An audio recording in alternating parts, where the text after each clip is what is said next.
Hallo Kollegen, wie geht's dir? Geht's dir gut? Ich möchte dir sagen, dass die Schönheit wird enden irgendwann. Deine Kraft wird ein bisschen runtergehen irgendwann. Deine Ausdauer wird irgendwann ein bisschen nachlassen. Aber die Bibel sagt, dass das Wort Gottes bleibt für immer und ewig. Wenn du das Wort Gottes heute in deinen Herzen einlädst, dann wirst du, Halleluja, immer Kraft haben, immer Vitalität.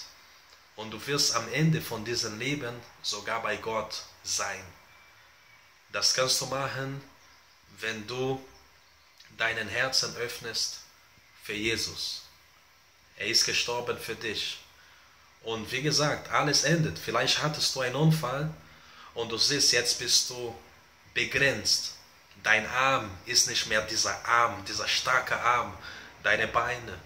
Vielleicht deine Gedanken, vielleicht kannst du dich nicht mehr so gut erinnern an Sachen wie damals.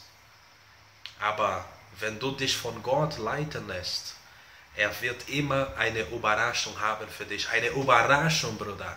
Sachen, wovon du niemals geträumt hast. Deswegen komm zu Jesus. Das ist meine Einladung. Komm schnell zu Jesus.